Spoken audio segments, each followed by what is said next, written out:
사람은 혼자 사는 것이 정말로 좋지 않습니다. 사람이 외톨이가 되는 일은 정말로 위험한 일인 것이죠. 핀란드에서 그런 조사를 했습니다. 한 8년 동안에 거쳐서 긴 조사를 했는데 혼자 사는 사람은 함께 사는 사람에 비해서 우울증에 걸릴 확률이 80%가 증가한다고 합니다. 우울증뿐만 아니라 각종 스트레스와 만성적인 피로 이런 것들이 시달리면서 그것이 나중에는 뇌혈관에 부담이 되어서 뇌세포가 죽고 또 쪼그라들고 뇌질환의 문제까지 생긴다고 해요. 혼자 사는 것은 너무너무 사람에게 해로운 것이라는 거죠. 그 핀란드 노동위생연구소의 라우라 폴키 라박이라는 연구원은 이렇게 얘기를 합니다. 혼자 사는 사람일수록 정신적, 신체적 문제가 발생할 확률이 높다. 연구 과정 중 미처 다루지 못한 우울증까지 더하면 혼자 사는 사람들의 문제는 이보다 훨씬 심각한 수준이다. 요즘은 혼자 사는 것이 대세이고 젊어서도 또 나이 들어서도 홀가분하게 혼자 사는 그런 경향들이 이 사회를 지배하고 있습니다. 그런데 하나님은 최초의 인간인 아담이 혼자 사는 모습을 보고 하나님은 사람이 혼자 사는 것이 좋지 않다 이렇게 하나님은 말씀하셨다는 거예요. 그에게는 서로 돕는 배필이 필요하다는 것이죠. 우리 18절 말씀 같이 다시 한번 봉독합니다. 시작. 여호와 하나님이 이르시되 사람이 혼자 사는 것이 좋지 아니하니 내가 그를 위하여 돕는 배필을 지으리라 하시니라. 사람이 혼자 사는 것은 매우 정신적, 신체적, 심지어는 영적으로까지도 위험한 것이라는 거예요. 그래서 성경은 뭐라고 얘기하냐면 잠언 18장 22절에 보게 되면 같이 읽습니다. 아내를 얻는 자는 복을 얻고 여호와께 은총을 받는 자니라. 결혼한 사람은 복 받은 사람이라는 거예요. 최소한 결혼을 한 사람은. 아내를 얻는 사람은 복을 받아야 아내를 얻을 수 있다는 겁니다. 우리 청년들도 우리 어린이들도 아내와 남편을 얻을 수 있길 축복합니다. 그래서 결혼은 축복인 거예요. 요즘 사람은 결혼은 짐이고 굴레고 억압이고 이렇게 많은 사람들이 그렇게 교육을 하고 있어요. 그런데 인생의 대가를 다 지불해야 되는 건 맞습니다. 그러나 결혼하는 것 자체는 정말 큰 축복이에요. 특별히 남자들은 더 큰 축복이에요. 여자들은 남자보다 더 뒤에 만들어졌잖아요. 그래서 업그레이드 버전입니다. 여자들은 혼자서도 잘 살아낼 수 있어요. 그래서 호주에서 제일 행복한 군을 봤더니 60대에 혼자 된 여인들이 제일 행복하대. 왜냐? 남자가 귀찮고 그 신경 안 써도 되고 내가 하고 싶은 일 하고 그 다음에 여자들은 혼자지 않아요. 할머니들은 얼마나 사교성이 좋은지 몰라. 외롭지 않아요. 어디 가서든지 친구를 잘 사귀어요. 그런데 60대 남자들은 친구를 못 사깁니다. 싸움을 많이 하는데 친구를 잘 못 사귀죠. 그래서 결혼을 하는 남자는 축복이라는 거예요. 그러나 아무나 하고 결혼하면 그것이 꼭 축복인가? 똑같은 잠언에서 이렇게 얘기합니다. 12장 4절 시작. 어진 여인은 그 지아비의 면류관이나 욕을 끼치는 여인은 그 지아비의 뼈가 썩은 같게 하느니라. 결혼 잘못하면 뼈가 썩는다는 거예요. 속이 썩어 문드러진다는 거예요. 남자나 여자나 똑같아요. 맨날 술주정에다가 도박에다가 이런 게 빠진 남자랑 결혼하면 정말로 부인은 못 사는 거예요. 남편도 마찬가지고 쇼핑 중독에다가 뭐에다가 뼈가 썩는다는 거예요. 아무나 하고 결혼하면 안 되는 것이죠. 그래서 내가 그 상대방이 원하는 만큼 내가 내 수준을 높여야 된다는 거예요. 왜냐하면 결혼할 때 유유상종이 되거든요. 나랑 대화가 통하고 나랑 어떤 것들이 수준이 맞고 나랑 뜻이 통하고 이런 사람과 결혼하게 되지 이 차이가 너무 큰 사람들은 만날 수도 없고 만나서도 결혼도 하지 못해요. 그래서 나의 수준을 올려내는 거예요. 그래서 이건 재정적이고 경제적이고 어떤 학벌을 얘기하는 것이 아니라는 겁니다. 많이 벌고 잘 먹고 잘 살아도 지옥과 같은 가정이 있고 가난하고 없이 살아도 행복하고 복된 가정이 있어요. 근데 대한민국과 이 물질사회에서는 그거를 자꾸 속이고 있는 것입니다. 자, 잠언 31장 10절 시작. 누가 현숙한 여인을 찾아왔겠느냐? 그의 값은 진주보다 더하니라. 우리 남자들을 예로 치면은 현숙한 여인을 얻어야 된다는 거예요. 현숙한 여인들을 만나서 정숙이, 형숙이. 우리 어릴 때는 현숙이가 많았어요. 정숙이도 많았고. 그런 여인들을 우리가 만나서 그런 여인과 함께 결혼하면은 가정이 행복한 거예요. 그 여인을 만나면 진주보다 귀한 거예요. 이 세상에 다이아보다 귀한 게 현숙한 여인이라는 거예요. 그런데 이 시대에는 갈수록 현숙한 여인이 줄어들고 있어요. 왠지 압니까? 다 나만 알기 때문에. 나만 알기 때문에. 내가 너 만난 이유는, 너랑 결혼해 준 이유는 내가 행복하게 하기 위해서야.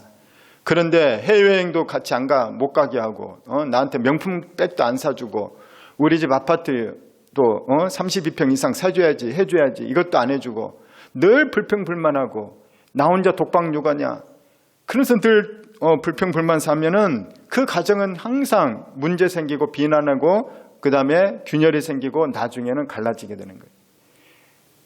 이혼하는 게 문제가 아니라 그 전에 얼마나 그들이 지옥같이 살고 그 자녀들이 힘들게 살지 모른다는 거죠. 그래서 남편은 현숙한 여인을 만나야 되고 마찬가지로 부인도 마찬가지예요. 현숙한, 성숙한 남자를 만나야 되는 거예요. 그러면은 그들은 누구에게서 오는가? 어떻게 해서 그런 자들을 얻을 수 있는가? 잠언 19장 14절입니다. 시작. 집과 재물은 조상에게서 상속하거니와 슬기로운 아내는 여호와께로 말미암느니라.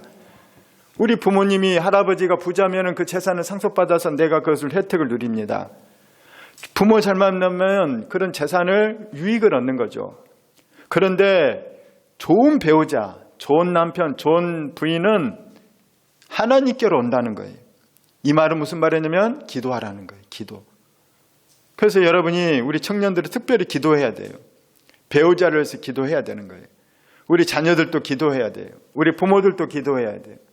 우리 자녀의 배우자가, 우리 며느리가, 우리 사위가 하나님 이런 사람이 됐으면 좋겠습니다. 미리미리 기도하는 것이에요. 왜냐?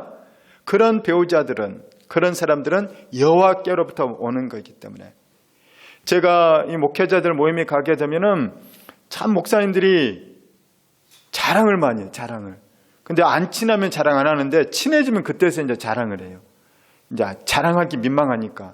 근데 여기까지 올라오는데 참는 거예요. 우리 아들 서울대 갔어. 이번에 서울대 박사학위. 근데 이런 것보다 더 큰 자랑이 뭐냐? 자녀가 목사님들의 최고 자랑은 믿음 생활하는 거예요. 그런데 더 자랑은 뭐냐? 며느리가 왔는데 얼마나 예수를 잘 믿고 부모한테 잘하고 남편한테 잘하는지, 우리가 사위를 얻었는데 사위가 얼마나 우리 딸을 사랑하고 아끼는지, 얘가 가정적인지, 직장에서도 인정받고, 야, 그런 것들이 그런데 그 전에 그것에서 얘기하면서 뭐라고 하냐면 기도를 많이 했다는 거예요. 기도를 자녀들을 위해서, 미래 배우자까지 해서 기도를 많이 했다는 거예요. 당사자가 먼저 기도하길 축복합니다. 그리고 부모도 기도하십시오. 왜냐하면 여호와께로 오는 거기 때문에. 하나님께서는 사람이 혼자 사는 것이 좋지 않다는 거예요. 이 시대는 결혼하지 말라 그래요. 마음껏 즐기라고 그래요. 결혼하지 말고 이 남자 저 여자, 저 남자, 이 여자 저 여자, 온갖 것 다 즐기라는 거예요. 젊어서 즐기라는 거죠. 그래서 사람들이 나는 결혼 빨리 한 걸 후회해, 그런 사람들도 있다는 겁니다. 지금은 결혼을 늦게 하기 때문에 대한민국에 큰 문제가 생겼어요. 얼마나 대한민국이 문제면 그 세계적으로 유명한 일론 머스크가 한국을 걱정해요. 왜 걱정한 줄 아시죠? 한국 사라질 거라는 거. 이러면 출산율이 0.70명인데 2명에서 0.7명을 낳으면 한국이 없어지지 않겠어요? 없어지기 전에 무슨 일이 생기겠습니까? 러시아가 우크라이나를 침공했는데 북한이 군인이 훨씬 많고 우리나라 군대 갈 사람이 없는 거예요. 우리나라 연구원들이 생기고 제조업의 일자리에 일을 해야 되고 그런 사람들이 필요한데 대한민국에 이 젊은 사람들이 없는 거예요. 그럼 대한민국이 어떻게 되겠다는 겁니다. 다 나만 위하고 나만 즐기고 그렇게 살면은 대한민국이 문제일 뿐만 아니라 사실은 본인 자신도 문제예요.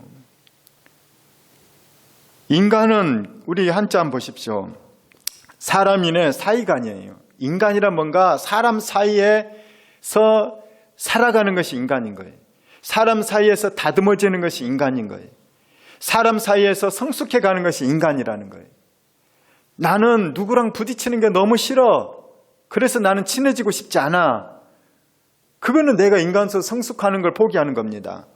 부딪히면서 성장하는 거예요. 서로 짐을 지면서 성장하는 거예요.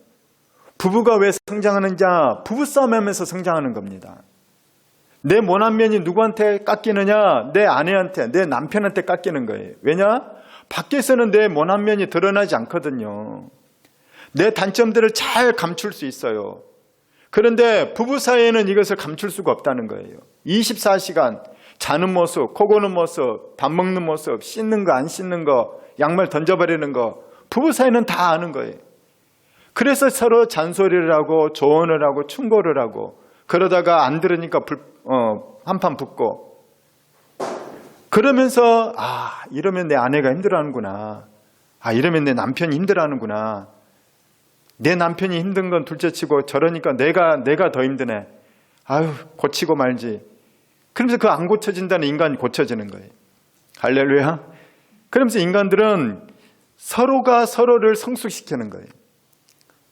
그래서 좋은 친구들은 나를 좋게 성장시키고, 나쁜 친구들은 나로 하여금 안 좋은 면을 보게 하면서 저런 거 나는 저렇게 하면 안 되겠구나, 이렇게 또 나를 성장시키는 거예요. 그러니까 좋은 인간이든 나쁜 인간이든 나는 그들을 통해서 내가 성장한다는 것입니다.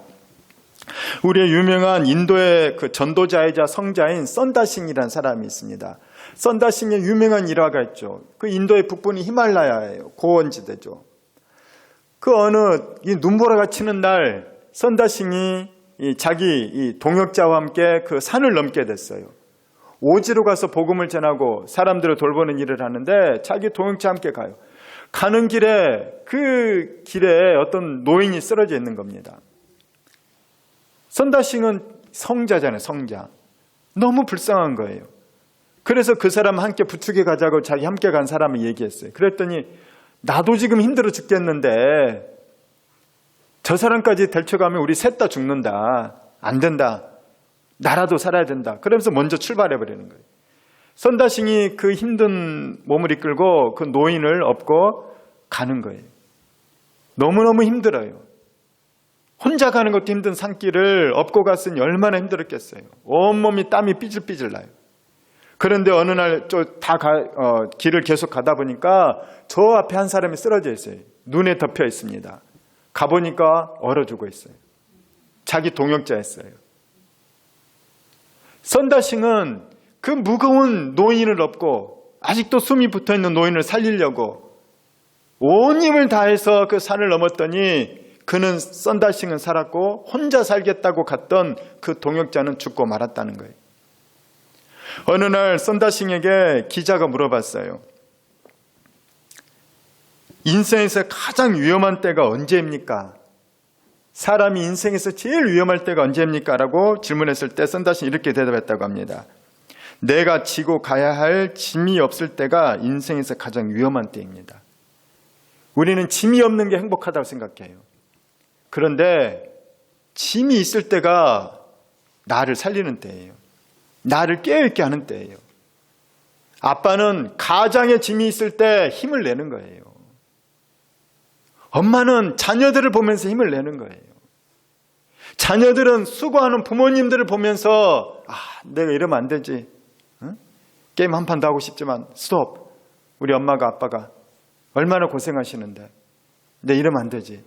서로가 서로에 대해 부담을 느끼고 짐을 지고 있을 때 우리는 인간다운 삶을 살아낼 수 있고 힘을 낼 수 있고 더 성숙한 삶을 살아낼 수 있다는 겁니다. 저는 여러분이 서로에게 짐을 준다고 해서 원망하지 않길 바라요. 그 짐이 나를 살리는 거예요. 여러분, 우리 큐티인 교재 큐티 계속하고 계시죠? 큐티 계속하고 있을 때 맨 뒤에 간증이 나와요. 그 간증은 이제 물론 서브라서 안 읽어도 되고 본문이 훨씬 중요하지만 간증의 대다수가 뭡니까? 남편이 얼마나 나쁜 남편들이 많이 나오는지 몰라요. 거기에 부인들도 얼마나 나쁜 부인들이 많이 나오는지 몰라요. 별 희한한 부인들 다 있고 자녀들도 마찬가지예요. 어떻게 자녀가 이렇게 부모 속을 썩이나. 그런데 그들이 말씀을 묵상하면서 결국 뭐냐? 내가 남편 때문에 죽을 것 같고 부인 때문에 죽을 것 같고 자녀 때문에 너무 힘들어서 죽을 것 같은데 그 남편 때문에 기도하고 그 부인 때문에 말씀으로 꽉 말씀만 붙잡고 살고 내가 그렇게 했더니 내가 예수님 만났다는 거예요. 내가 성령을 경험했다는 거예요. 아, 그 속썩이는 남편이 나를 살렸구나. 그 힘들게 하는 부인이 나를 살렸구나. 그 고통스러운 자녀가 나를 영적으로 살려냈구나. 내가 힘들지 않았으면 이 세상 사람처럼 먹고 마시고 즐기는 데 인생 다 쓰다가 허망한 인생 끝내고 말았을 건데 내 영안이 열려서 하나님을 만나고 성경이 보이고 영적 세계가 느껴지고 내가 이제 진짜 인생을 살게 되었구나. 내 짐이 나를 살렸다는 거예요. 여러분의 짐을 원망하지 말고 감사로 바꾸길 축원합니다. 감사로 바꾸길 축복합니다. 그것은 믿음인 거예요. 하나님이 행하실 거에 대한 믿음. 그런 자들은 결국에는 인생이 바뀌고 그런 자들은 결국에는 가정이 바뀌는 거예요. 그런 사람들이 세상 사회 곳곳에 들어가면 영향력이 있는 사람이 되는 것입니다. 아담이 혼자 살았어요. 아담이 혼자서 에덴 동산 다 자기 거예요. 마음껏 자기 마음대로 합니다. 그런데 하나님 뭐라고 하시냐면 사람이 혼자 있는 것이 좋지 못하다는 거예요. 그래서 하와를 보내줬습니다. 하와를 봤을 때 아담은 너무너무 행복했어요. 아담이 하와를 봤을 때 아름다운 시와 같은 표현을 합니다. 사람이 연애를 할 때는 눈이 먼다고 하죠. 시인이 되는 거예요. 우리 23절 같이 한번 읽겠습니다. 시작. 아담이 이르되 이는 내 뼈 중에 뼈요 살 중에 살이라. 이것을 남자에게서 취하였은즉 여자라 부르리라. 하와는 나보다 더 소중한 나라는 거예요. 너무너무 귀하고 아깝다는 거예요. 어쩌 하와 얼마나 예쁘고 사랑스러운지. 응? 나보다 더 소중한 나라는 거예요. 그래서 하와에게 내 뼈 중에 뼈요 내 살 중에 살이로다. 내 최고의 존재로다. 어쩌면 저렇게 사랑스럽고 예쁠까? 어쩌면 저렇게 귀할까? 그것이 아담이 하와를 보고 한 말이었다는 것입니다. 바로 이것이 하나님께서 만드신 최초의 공동체인 가정의 모습이에요. 하나님이 이 세상에서 두 가지 공동체를 만드셨어요. 첫 번째는 뭡니까? 알려드렸잖아요. 가정. 두 번째는 뭡니까? 교회. 하나님이 직접 만드신 것은 가정과 교회 두 가지예요. 그렇기 때문에 우리는 가정을 지켜야 돼요. 세상 사람들은 가정을 파괴합니다. 마귀는 가정을 파괴합니다. 툭하면 이혼하지 뭐, 툭하면 깨버리지 뭐, 툭하면 끝장내지 뭐 그러는데 마귀의 속삭임인 거예요. 가정을 지키시길 축복합니다. 가정을 세우시길 바랍니다. 마귀는 계속 우리의 가정을 공격해요. 부부가 원수가 되게 하고 자식이 원수가 되게 하고 부모가 원수가 되게 하고 이것이 마귀의 역할이고 이 세상은 바로 물질 때문에 상처 때문에 서로에 대한 비난의 말들 때문에 부부가 가정이 그런 원수가 되게 한다는 거예요. 그런데 그 배후에는 반드시 악한 영이 역사합니다. 그래서 악한 영을 대적해야 되는 거예요. 사람을 보고 하지 말고 이것을 영적으로 볼 수 있길 바라요. 그러나 우리가 이렇게 하나님께서 만드신 아름다운 가정, 이 아름다운 인간관계가 파괴되고 맙니다. 인간관계가 다 무너졌어요. 왜 인간관계가 파괴될까요? 왜 부부 사이가 파괴됩니까? 부모 자식 사이가 왜 파괴됩니까? 성경은 죄 때문이라는 거예요. 아담이 그렇게 사랑스럽게 바라봤던 하와가 이제는 원망스러운 거예요. 하와가 싫어지는 겁니다. 왜냐? 하와랑 같이 선악과를 따먹었거든요. 선악과를 따먹자 죄가 아담에게 들어가고 하와에게 들어갔어요. 죄가 들어갔더니 보는 눈이 바뀌는 거예요. 그렇죠? 여러분 부부 사이 좋다가 동창회 모임 갔다 오면은 남편 보는 눈이 달라지잖아요. 부인 보는 눈이 달라지잖아요. 또 여자친구, 남자친구 보는 눈이 달라져요. 왜? 동창회 갔더니 그 애는 옛날 나를 쫓아다녔던 애가 벤츠를 타고 오는 거야. 벤츠 8 시리즈나. 응? 걔가 사는 데가 어디 몇십 평대라는 거예요. 뭐를 했는데, 주식을 했는데 지금 몇백억이 됐다는 거예요. 너무나도 이제 한심스러워 보인다는 것입니다. 그게 뭐냐? 요한 1세에 나오는 육신의 정욕과 안목의 정욕과 이생의 자랑이 내 속에 들어온 거예요. 죄의 뿌리가 들어온 거예요. 그래서 이제 달리 보이는 것입니다. 보는 눈이 달라지는 거예요. 전에는 사랑스러웠던 사람이 이제 미워지기 시작하고 지겨워지기 시작하고 원망스러워진다는 거예요. 똑같은 사람인데. 이유는 뭐냐? 죄가 들어왔기 때문에. 아담과 하와에게 선악과를 통하여서 죄가 들어왔습니다. 그 죄가 들어오자 아담은 하와에 대해서 뭐라고 얘기하냐면은 저 여자 때문에 내 인생이 망했다는 거예요. 다 저 여자 때문이라는 거예요. 내가 사람 잘못 만났다는 거예요. 저 여자만 아니었어도 나 이러지 않았다는 거죠. 얼마나 추하해요. 얼마나 비겁해요. 선악과 같이 따먹어 놓고 같이 먹었고 같이 죄를 지었잖아요. 근데 저 여자 때문이라는 거예요. 이게 죄인 거예요. 저 여자가 선악과를 따먹게 해서 내가 이렇게 됐다고 하면서 원망할 뿐만 아니라 심지어는 하나님 때문이라는 거예요. 왜 하나님이 저 여자 나를 만나게 해주셔서 내가 저 여자 때문에 선악과 따먹고 죄 짓겠냐는 거예요. 하나님이 나한테 하와 안 만들어줬으면 나 죄 안 지었을 텐데. 그렇게 좋아했던 여자에게 비난의 화살을 여자한테 돌리고 하나님께 돌리는 얼마나 추해지는 아담의 모습인지 몰라요. 아담은 자기가 책임졌어야 돼요. 내가 가장인데 하와가 선악과 따먹자 그러면 안 돼. 하나님 반드시 죽는다고 했어. 아담이 이렇게 리더십을 행사해야죠. 하와를 막았어야죠. 하와가 따먹어도 나는 안 먹을 그래야죠. 그래 놓고 나서 결국에는 남 탓하는 거예요. 이게 타락한 인간의 이 모습이라는 겁니다. 여러분이 자꾸 핑계대고 남 탓하고 싶거든 아담의 모습을 떠올리십시오. 이 비겁하고 추한 인간아. 내가 바로 아담이구나.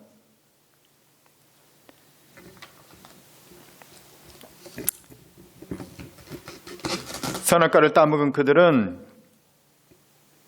아담의 하나님께도 원망까지도 같이 보겠습니다. 창세기 3장 12절 시작. 아담이 이르되 하나님이 주셔서 나와 함께 있게 하신 여자 그가 그 나무 열매를 내게 주므로 내가 먹었나이다. 하나님 때문이고 저 여자 때문이라는 거예요. 나는 책임이 없다는 거죠. 정말 그럴까요? 아니에요. 하나님 아담에게 아주 엄청난 저주가 임하게 해요. 네가 책임지라는 것이죠. 선악과를 따먹고 죄가 들어온 그들은 서로에게 수치심을 느낍니다. 인간에게는 양심이 있어요. 그 인간은 죄를 지으면 수치심을 느껴요. 아담과 하와에게 죄가 들어왔을 때 인간은 수치심을 느껴요. 그래서 서로 나뭇잎을 만들어서 가립니다. 또한 하나님이 찾아왔는데 하나님이 오면은 하나님 하면서 기뻐해야 되는데 하나님이 부끄러워서 수치스러워서 하나님으로부터 숨어버리는 거예요. 나무 뒤로 숨어버리는 거예요. 죄를 지은 인간들은 예배드리러 나오기 싫어져요. 죄 지은 인간들은 기도하고 싶지 않아요. 여러분 핑계대지 마세요. 기도는 나랑 체질이 안 맞아. 죄인이기 때문에 그래요. 죄 회개하고 싶지 않아서, 죄 들통나고 싶지 않아서. 그건 교만한 거예요. 기도하고 싶지 않거든 더 기도하십시오. 아담은 바로 고개를 숙였어야 돼요. 바로 엎드렸어야 돼요. 그런데 그는 고작 하나님 앞에서 변명만 늘어놓고 남 탓만 하고 하나님 탓하고 끝까지 그는 회개하지 않아요. 결국 모든 저주가 아담과 하와에게 그대로 가고 있습니다.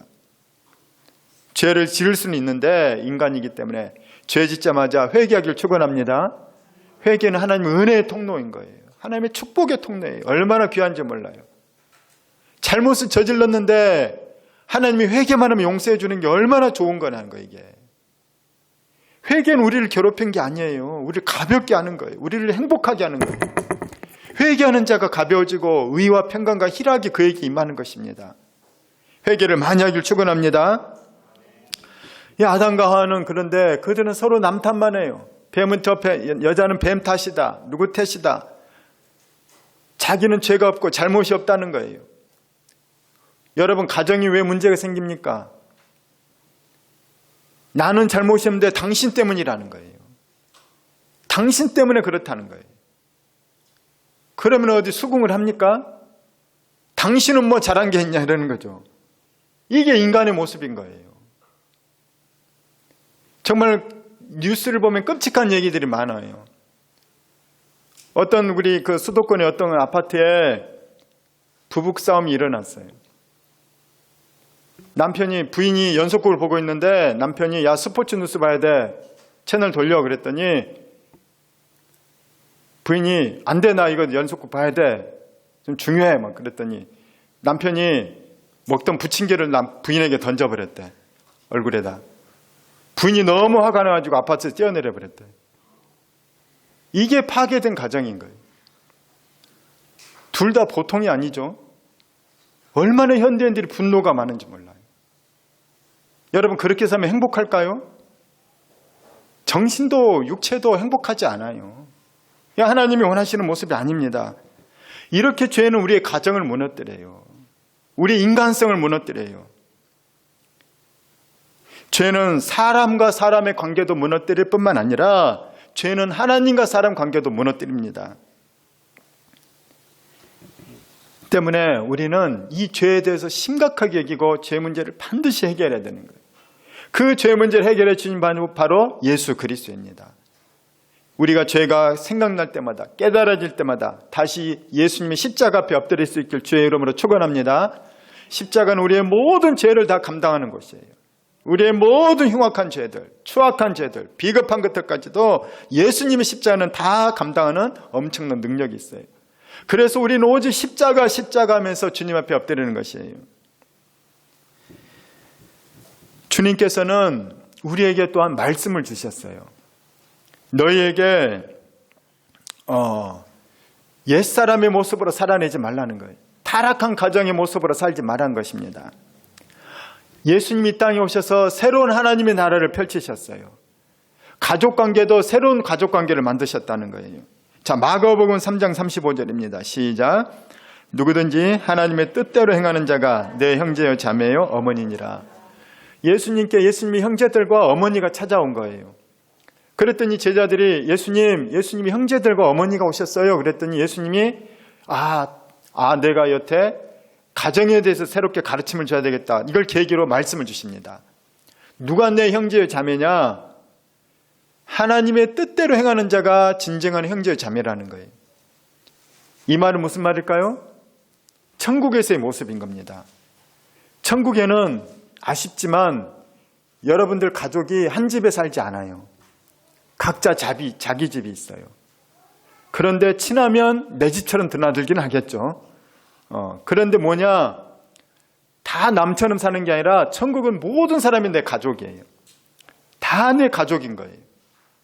그래서 예수님께서는 천국에 가면 시집다 가지 않냐고 장가다 가지 않는다는 겁니다. 서운해하지 마십시오. 모든 사람이 내 아내보다 더 친밀하고 내 남편보다 친밀하고 내 자녀보다 더 친밀한 거예요. 그러니까 천국인 것이에요. 천국 가길 축원합니다. 할렐루야. 이 땅에서 못 받은 사랑 천국에서 다 받게 돼요. 이 땅에서 외로웠던 것을 천국에서 다 보상받게 된다는 거예요. 예수님은 천국에서 새로운 가정이 탄생하는데 그 천국에서 가정이 샘플이 이 세상에서 이루어질 거다. 어떨 때 이루어지느냐? 모든 사람이 하나님 말씀에 순종할 때. 가정의 회복은 언제 일어나느냐? 남편이 예수님 말씀에 순종할 때, 부인이 예수님 말씀에 순종할 때, 자녀가 예수님 말씀에 순종할 때, 그 가정은 예수님이 만드신 새로운 가정이 탄생되는 거예요. 아빠 우리 가정이 옛날과 달라졌어요. 엄마 우리 가정이 옛날과 달라졌어요. 아들아 딸아 우리 가정이 옛날과 다르구나. 왜? 내가 말씀에 순종했더니 달라진다는 거예요. 내가 마음에 드는 말씀만 순종하지 말고 성경 66권 전체를 순종하길 축복합니다. 성경 말씀이 우리를 살리는 말씀인 거예요. 가정의 회복은 하나님 말씀으로 말미암습니다. 그래서 우리는 말씀이 회복되어야 되는 것이죠. 회복된다는 말은 뭐냐? 말씀을 알 뿐만 아니라 말씀에 순종하는 거예요. 말씀을 따르는 거예요. 그럴 때 그 가정이 회복되는 겁니다. 왜 회복되느냐? 변화되기 때문이에요. 말씀은 우리를 변화시키는 거예요. 죄인인 그 모습대로 예수님께 오지만 죄인의 모습, 타락한 모습 그대로 살라는 얘기는 아니에요. 주님께서는 반드시 우리에게 변화를 요구하십니다. 변화되길 축복합니다. 그래서 우리는 어렵고 힘들어요. 반드시 변화를 추구해야 되는 거예요. 내 마음을 변화시키고 내 생각을 변화시키고 내 삶의 습관을 변화시키고 다른 사람 보는 관점을 변화시키고 우리는 계속 변화를 시켜야 되는 거예요. 그럴 때 가정이 천국이 되는 거고 내 인생이 달라지는 것입니다. 오늘날 이 교회 안에서도 하나님의 가정이 온전히 회복되지 않아요. 교회 다닌다고 다 회복되지 않는다는 겁니다. 그렇기 때문에 주님께서는 우리에게 성경 말씀을 주신 거예요. 너희가 교회 다닌다고 다 그리스도인답고 교회 다닌다고 새로운 가정이 되는 게 아니다. 말씀에 순종해야 새로운 가정이 된다는 것입니다. 우리 에베소서 5장 22절부터 33절 말씀을 같이 한번 다시 봉독하도록 하겠습니다. 에베소서 5장 말씀은 우리에게 창세기 2장에서 망가진 그 가정이 예수님 안에서 그 가정이 어떻게 회복되는지를 우리에게 알려주는 것이 바로 에베소서 말씀입니다. 아담과 하와가 선악과를 따먹고 얼마나 가정이 망쳐져 버렸는지. 그런데 성경은 그 가정을 회복시키라는 거예요. 그 가정은 어떻게 회복되느냐? 예수 그리스도 안에서 회복되는 거예요. 그래서 부인도 남편도 다 예수님과 관련이 있어야 돼요. 하나님 말씀과 관련이 있어야 돼요. 자, 22절부터 같이 읽도록 하겠습니다. 시작. 아내들이여 자기 남편에게 복종하기를 죽게 하듯 하게 하라. 예. 기준은 예수님인 거예요. 남편이 아니라 예수님이라는 거예요. 자, 23절. 이는 남편이 아내의 머리됨이 그리스도께서 교회의 머리됨과 같음이니 그가 바로 몸의 구주시니라. 그러므로 교회가 그리스도에게 하듯 아내들도 범세 자기 남편에게 복종할지니라. 남편의 주권을 인정하라는 거예요. 남편의 이 가장을 됨을 인정하라는 것이죠. 남편은 사실은 많이 모자라요. 부인에 비해서 생각이 짧아요. 감성도 둔해요. 그런데도 불구하고 남편을 세워주라는 거예요. 왜? 남편을 세워줄 때 남편은 책임감을 느끼고 더 깊이 생각하게 돼요. 그리고 더 본인이 성숙을 위해서 노력하게 되는 거예요. 그것이 무엇과 관련됐느냐? 교회의 머리가 예수님인 것처럼, 교회가 예수님께 순종하는 것처럼 가정의 머리를 남편으로 세워서 남편이 이 가정의 가장 역할을 하게 하라는 겁니다. 자, 그러면은 부인만 그런가? 남편은 더 큰 의무가 있습니다. 25절 시작. 남편들아 아내 사랑하기를 그리스도께서 교회를 사랑하시고 그 교회를 위하여 자신을 주신 것 같이 하라. 이는 곧 물로 씻어 말씀으로 깨끗하게 하사 거룩하게 하시고 자기 앞에 영광스러운 교회를 세우사 티나 주름 잡힌 것이나 그런 것들이 없이 거룩하고 흠이 없게 하려 하심이라. 네. 남편은 부인 사랑하기를, 부인은 그냥 말 좀 들어주면 돼요. 그냥 겉으로, 속은 아니어도 겉으로만 좀 들어주면 돼. 근데 남편은 진심으로 해야 되는 거예요. 진심으로 부인을 사랑하는 거예요. 얼마나 사랑하느냐? 부인을 위해서 순교당이라는 거예요. 부인하고 시어머니하고 물에 빠지면 누구부터 건져야 돼요? 네? 누구부터 건질까요? 우리 시어머니, 미래 시어머니께서는 시어머니라고 얘기하시는데, 부인과 시어머니가 이게 물에 빠졌던 누구부터 건져야 돼? 너무 어렵죠? 이건 대답을 하면 안 돼요. 둘 다 건져야지. 내가 죽더라도 부인부터 살려내야 돼요. 부인이 힘들까봐 내가 미리 설거지 다 해놓고, 부인이 힘들까봐 내가 다 세팅해놓고 그래라는 거예요. 부인이 아프면 내가 달려가서 얼른 약 지어오고, 부인이 속상할까봐 속상할 날게 만들지 말라는 거예요. 이것이 남편이 부인을 위해서 내 목숨을 바치는 겁니다. 남편은 훨씬 어려운 일을 해야 돼요. 내가 지금 퍼질러서 누워서 자고 싶지만 우리 아내가 힘들게 일하고 있어요. 자기를 부인하고, 그래 내가 일하다 죽는다, 그리고 청소하는 거예요. 이게 나를 죽이면서 부인 사랑하는 겁니다. 우리 청년들 미래 그렇게 되길 축복합니다. 우리 의상 형제 할렐루야. 의상제 훌륭한 남편이 될 거예요. 부인을 위해서 나를 죽이는 거예요. 여기서 죽는 거는 몸만 죽이는 게 아니라 성질도 죽여요. 성질도. 한국인들은 다혈질이에요. 한국인들 성질 다 성질 없는 사람 없어요. 저도 성질 있더라고요. 야, 내가 성질 있으면 대한민국 남자 다 성질 있는 거예요. 이 남자들 성질 없는 남자들 없어요. 성질 죽여야 돼요. 밖에서는 큰 소리 쳐도 부인 앞에서는 큰 소리 치면 안 돼. 할렐루야. 부인 앞에서 나를 죽여야 돼. 아이고 오셨어요. 아이고 발 피곤하시죠. 사실 저도 잘 못해요. 근데 그러려고 애를 쓰도록 하겠습니다. 그게 바로 부인을 목숨 바쳐 사랑하는 거예요. 내가 우리 부인 위해서 일하다 죽겠다. 내가 우리 가정 위해서 일하다 죽겠다. 밖에서만 일하는 게 아니라 집에서 일하고 내 성질도 죽이고. 그것이 바로 아내를 사랑하는 남편인 거예요. 그렇게까지 남편이 아내를 사랑하니 아내는 말 좀 들을 수 있겠죠. 여보 좀 저것 좀 저랬으면 좋겠는데 액자 일로 거는 게 어떨까? 아우 자기 마음대로 하세요. 일어나는 거예요. 할렐루야. 할렐루야. 자, 우리 계속 읽도록 하겠습니다. 28절 시작. 이와 같이 남편들도 자기 아내 사랑하기를 자기 자신과 같이 할지니 자기 아내를 사랑하는 자는 자기를 사랑하는 것이라. 누구든지 언제나 자기 육체를 미워하지 아니하고 않고 오직 양육하여 보호하기를 그리스도께서 교회에게 함과 같이 하나니 우리는 그 몸의 지체임이라. 그러므로 사람이 부모를 떠나 그의 아내와 합하여 그 둘이 한 육체가 될지니 이 비밀이 크도다. 나는 그리스도와 교회에 대하여 말하노라. 그러나 너희도 각각 자기의 아내 사랑하기를 자신같이 하고 아내도 자기 남편을 존경하라. 여기에는 부부 하나님께서 만드신 두 가지 공동체, 첫 번째는 가정, 두 번째는 교회예요. 근데 이게 별개가 아니라는 거예요. 가정도 하나님이 만드셨고 교회도 만드셨는데 둘 다 똑같은 원칙이 적용된다는 겁니다. 존중과 사랑의 원칙인 거예요. 그리고 복종과 순종의 그런 관계라는 거예요. 나중에 요한계시록 보면 예수님 뭐라고 하시냐? 교회가, 성도들이 주님이 하나님 하늘로부터 강림하실 때 성도들의 모습을 봤더니 신부가 단장을 한 것처럼 아름답게 단장을 해서 주님을 맞이하더라는 거예요.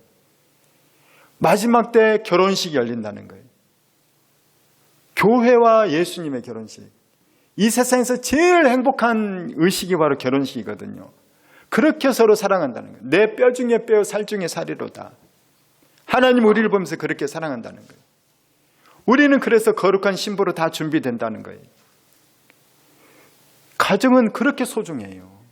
하나님 만드셨고 교회와 같다는 거예요. 그런 아름다운 것이 회복되는 것이 바로 가정이니 우리는 말씀으로 다 세워져야 돼요. 말씀에서 벗어나는 가정은 너무너무 위험한 가정들이에요. 말씀에 순종하지 않는 가정들은 너무너무 위험한 가정들이 된다는 거예요. 요즘에 다들 결혼을 안 하려고 해요. 사실은 대한민국 현실이 못하게 만드는 현실도 있죠. 그런데 그것이 사실 우리 마음에도 많이 달려 있어요. 단칸방에 아무도 살고 싶지 않아요. 그 애가 태어나면 더 살고 싶지 않죠. 넓은 집에 살고 싶어요. 좋은 시설이 있는, 좋은 커뮤니티가 있는 그런 아파트, 새 아파트 단지에 살고 싶죠. 그런데 대한민국에 그런 곳에 들어갈 수 있는 사람이 몇 프로나 되냐고요. 특히 젊은 사람들이. 그 조건이 안 된다고 결혼을 못 한다는 거예요. 그러나 여러분 동남아 가보십시오. 한 방에서 6식구가 자요. 8식구가 자요. 그들이 좋다는 것이 아니라 그런데 애들의 얼굴은 해맑다는 거예요. 그들의 삶은 개선을 시켜줘야죠. 우리 대한민국에서 왜 그러느냐? 다 남을 의식하기 때문이에요. 다른 사람과 비교하기 때문에. 잘 살다가 비교하면서 불행해지는 거예요. 대한민국에 그래서 다들 우울증 환자가 갈수록 늘어나는 겁니다. 나만 불행한 것 같고. 뭐냐? 내가 약한 거예요, 다들. 내가 약해요. 남이 뭐라고 하면 무너져요. 다른 집 갔다 오면 무너지는 거예요. 왜 내가 약할까요? 내 안에 말씀이 없어서 그래. 목숨을 걸래 말씀. 그 인생의 그 어떤 세상 사람들도 나를 흔들지 못할 생명의 말씀이 내 안에 없기 때문에 그렇다는 거예요. 말씀을 읽고 암송하고 배워서 여러분 안에 말씀이 있기를 축원합니다. 그럴 때 우리들은 살아나는 거예요. 대한민국의 엄마들이 딸들에게 얘기해요. 너는 나처럼 살지 말아라. 내가 네 아빠 만나서 얼마나 고생 많이 한지 아냐? 너는 똑바로 남자 만나. 아무 남자나 만나지 마라. 그런데 어디 그럽니까? 아무 남자나 만나고 다니지? 그래서 결국 결혼을 늦게 하고 못하고, 남자도 마찬가지. 여자들이, 엄마들이 왜 딸들에게 그런 말을 했을까요? 엄마가 문제라는 얘기가 아니에요. 엄마도 문제죠. 그런 말하는. 더 큰 문제는 아빠인 거예요. 아빠가 얼마나 개차반 막 난리였으면 하도 지겨워가지고 딸한테 너는 나 같은 인생 살지 말라는 거예요. 제발 나처럼 살지 말아라. 내 인생 너무 힘들었다. 남자 잘 만나라. 그 말은 대한민국 남자들이 가정을 돌보지 않고 부인을 무시하고 그의 인생을 아무렇게나 막 살았기 때문에 여자들이 그런 말을 한다는 것이죠. 우리 베드로후서 3장 7절입니다. 시작. 남편들아, 없어요? 제가 읽겠습니다. 남편들아, 이와 같이 지식을 따라 너희 아내와 동거하고 그를 더 연약한 그릇이요 또 생명의 은혜를 함께 이어받을 자로 알아 귀히 여기라. 이는 너희 기도가 막히지 아니하게 하려 함이라. 지식을 따라 아내와 동거하면서 그 아내는 더 연약한, 신체적으로 정서적으로 연약함이 많기 때문에 그를 돌보고 도우라는 거예요. 그 아내는 나와 운명 공동체입니다. 영적으로도 같은 상급을 받는다는 거예요. 그 아내를 귀히 여기라는 거예요. 아내를 귀히 여기지 않으면 너희가 영적 생활도 못한다는 거예요. 기도도 막힌다는 것입니다. 영혼육이 다 건강하고 잘 되려면 부인을 귀히 여기라는 거예요. 대한민국의 이 문화가 전통의 가부장 사회에서는 그러지 않았다는 것이죠. 우리 지금부터 새로운 말씀 안에서 세워지는 가정이 여러분의 인생에 있기를 축원합니다.